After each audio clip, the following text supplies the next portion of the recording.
একাধিক উল্লেখযোগ্য ঘটনার মধ্য দিয়ে জাপানের টোকিওতে পালিত হলো মহান ২১শে ফেব্রুয়ারি ও আন্তর্জাতিক মাতৃভাষা দিবস। তীব্র ঠান্ডা উপেক্ষা করে টোকিও শহীদ মিনার প্রাঙ্গণে জড়ো হয় শত শত বাংলাদেশি। টোকিও থেকে তানিয়া মিথুনের রিপোর্টে বিস্তারিত।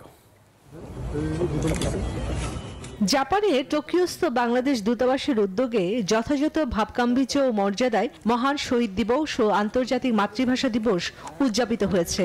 ২১শে ফেব্রুয়ারির সকালে প্রথমে জাপানে বাংলাদেশের রাষ্ট্রদূত মোহাম্মদ দাউদ আলীর নেতৃত্বে দূতাবাসের কর্মকর্তারা শহীদ মিনারে পুষ্পস্তবক অর্পণ করেন। পর্যায়ক্রমে বিভিন্ন সংগঠন ও সাধারণ প্রবাসীরা ফুল দিয়ে শ্রদ্ধা জানান ভাষা শহীদদের।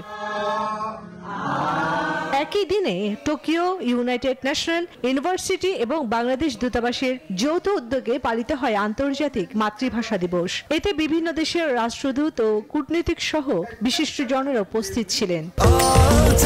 স্বাস্থ্যকর অল টাইম হানিকম, সব সময় অল টাইম হেলদি লাইফ। অনুষ্ঠানের শুরুতে বক্তব্য রাখেন টোকিও ইউনাইটেড ইউনিভার্সিটির প্রফেসর শিরিদোজি মারওয়ালা।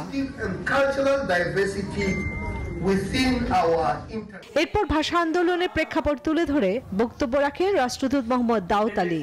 বিভিন্ন দেশের জনগণ একই সাথে বিভিন্ন দেশের ইউনিভার্সিটি এবং আমাদের এখানে যে দূতাবাসগুলো আছে সেই দূতাবাসের লোকজন এখানে এসে প্রায় শতাধিক লোকজনের উপস্থিতিতে আমরা আজকের অনুষ্ঠান করতে পেরেছি। এই পরিচিতি ফলকের মাধ্যমেই আসলে জাপানিরা জানতে পারে যে আন্তর্জাতিক মাতৃভাষা দিবস কি।